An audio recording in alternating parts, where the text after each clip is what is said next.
97 was wide open off that corner where the other two were pedaling, trying to keep off each other. So Kurt Busch is the new leader, and he has driven away.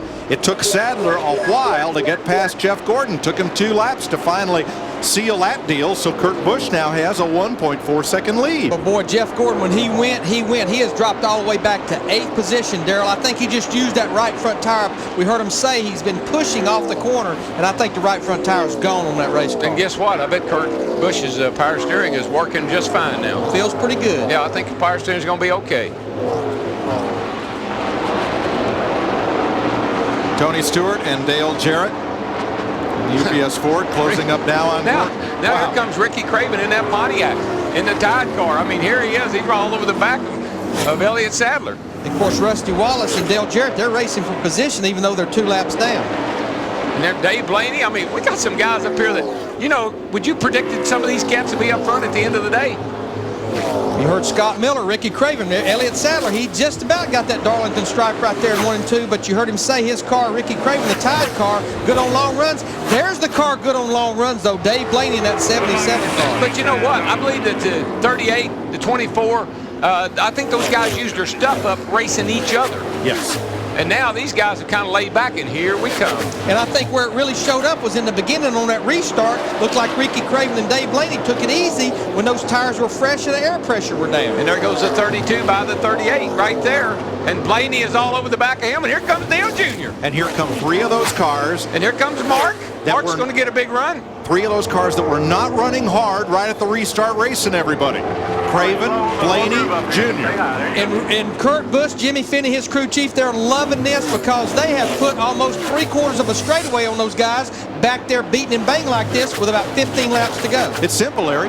You got to start last. Last year, Sterling Marlin had trouble, started this race last. Kurt Busch lost an engine in practice, started 42nd, and now he leads by 3 seconds. Boy, I don't know. I think Jeff Gordon is just, I don't know what's wrong that happened to his car, but he's dog meat now. There's a cat that's led this race forever, sit out there, didn't look like anybody could touch him, and he is going backwards at a high rate of speed. Matt can update us. DW, the crew is speculating he's knocked the toe out. Remember, earlier in the race, Gordon made hard contact with the 88 coming down the front stretch.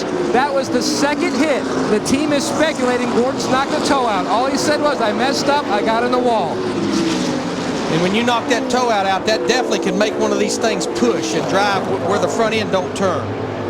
And just being towed out, Larry, will that kill your tire wear? Yes, sir, it will. I mean, these things are designed. We keep talking about this toe out. It's about 1/8 of an inch. That means the front of the front tires are an 1/8 inch wider than the rear. That gives you stability getting in the corner. Plus, we saw that fender damage, Larry. I think that's the big issue. He lost the downforce on the nose. It burnt that right front tire up.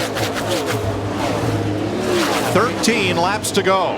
I mean, Jeff Gordon, he's almost getting close to a half a lap down, and that's all happening in about 9 laps. Mark Martin keeps coming. He's past Dale Earnhardt Jr. now for 4th place. I tell you, Mark Martin keeps coming, but the cats that are coming, there's that 32 and that 77. They're not too far behind Kurt Busch and closing. Kurt Busch, he has fairly clean racetrack in front of him. We'll see Larry Ford up there in the 14 car by himself several laps down, so he has fairly clean racetrack. Fastest car on the speedway is Ricky Craven, followed closely by Dave Blaney. Craven is coming. I'm telling you, I don't think he's going to have time, but if something happened to Busch, you get up here and get in traffic and get woed up a little bit, we got another race on it. We got a race to the finish. Craven is 1/4 of a second faster than Kurt Busch. With 12 laps to go, Darrell, that's enough time. If he keeps that up, it's just barely enough time to catch him. Put that old washing machine on high speed and let her go. That time he was 2/10 of a second quicker, so he's definitely catching him. And how about Dave Blaney hunting his first top 5 Winston Cup finish? If I was Dave Blaney, Booty, and those guys, I'd feel like I won this race because this is a great run for that team. That cat's going to win a race, Larry. That 77 car with Booty over there, they're going to win a race before too long. He's been flirting with it, but you know, he seems like he runs good in places where you slide around. What did he do most of his career? Slid around most of his career. And guess where we're going next week? You got to have a little of that high bank slide around attitude. Oh, Gordon's in the wall. Gordon's in the wall, and Kenny Wallace got into the back of him. No caution. Well, we're going to stay green. 10 laps to go. The right front gone on Gordon's car. 10 to go. And Darrell, looking at this lead pack, how about Ricky Craven and Dave Blaney in second and third? First, let's see Jeff Gordon. Yeah, he gets into turn 3 here. Car goes up the hill, up the hill. Looks like she just doesn't want to turn, and bam, right in the wall it goes, and that's just no grip. Lack of grip. And almost collected Kenny Wallace. Kenny Wallace bammed into the back of him, but he kept on going.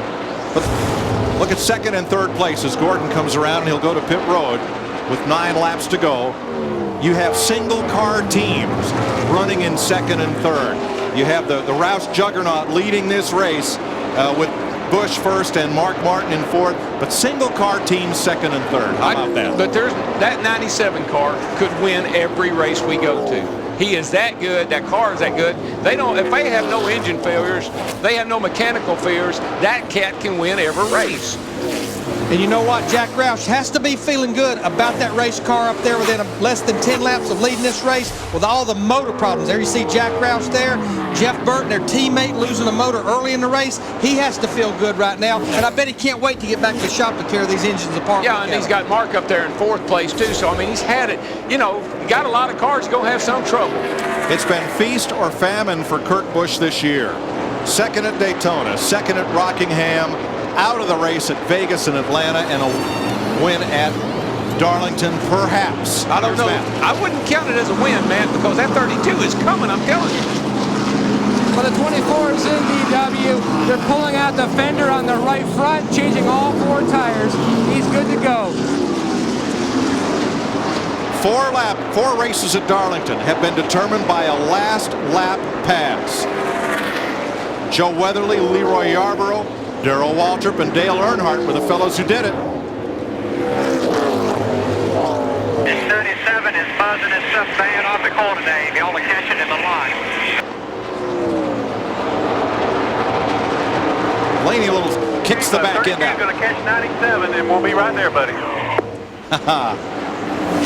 And what they're telling Dave Blaney is it looks like Ricky Craven will catch Kurt Busch. Right now is make no mistakes. You can't catch him, and he can't catch you. Oh, come on, get out of the way, get out of the way. And the hopes will be while they're racing side by side, he can get up there with these guys, but they better hurry. 5 laps to go. But Ricky Craven is only a half a second back. They have fairly clean racetrack in front of them. Craven's faster by far, and I tell you, he's got time. It's going to be really exciting. Really, really exciting. Craven is so good through 3 and 4.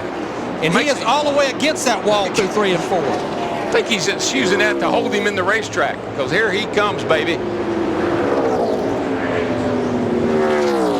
laps to go this time. Last time it happened here on the last lap, 1987, Dale Earnhardt beat Bill Elliott. 1979 when Darrell beat Richard Petty on the last lap.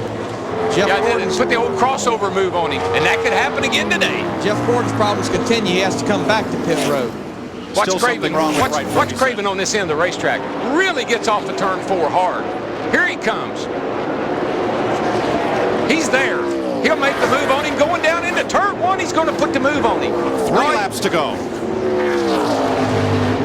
Craven's going to, the thing at Craven is really good. He's good in 3 and 4. Looks like they're pretty even on this end of the racetrack.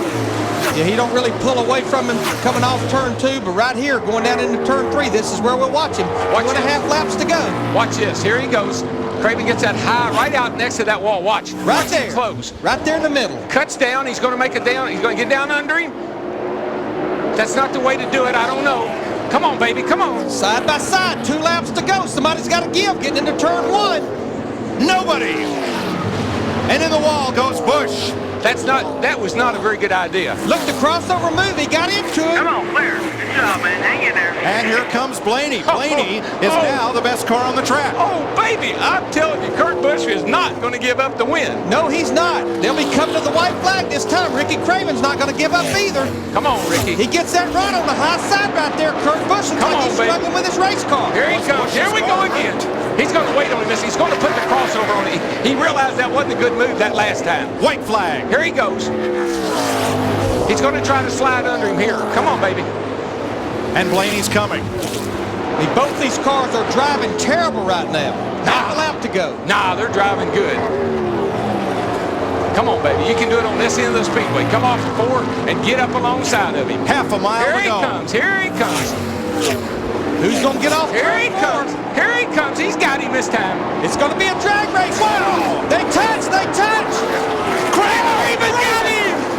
Craven got him. Craven got him. And Craven. All right. What a finish. have you ever? No, I've never. Wow. What a finish. That is one happy group right there. That's one great race. I'm going to tell you, it's the goodest race I've ever seen at Darlington. Scott Miller gets his first win as a crew chief. Pontiac gets a win. Kyle Wells' engine program gets a win. First year for that engine program. And for the 5th time in Darlington history, a race is settled with a last lap pass. We didn't have a last lap pass for the win last year. That's the end of that. That was at the start-finish line pass there. What a race. I got to see this again. I do too. Let's watch.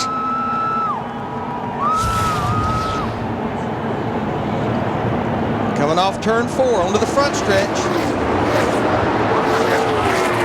That's about as close as it'll get right there. And this right here, I don't know what kept them from both wadding them up down here in turn 1, but bam, oh boy, Craven really shot out into it. It is amazing they didn't wreck after they crossed the start-finish line. Darrell, if instead of Busch coming down into Craven, if he stays straight, does he beat Craven? I don't think he had any choice, Mike, because Craven came off the bottom and really slammed into him. I think they got hooked together and couldn't get apart. Look at Craven in there. Look at him fighting that steering wheel.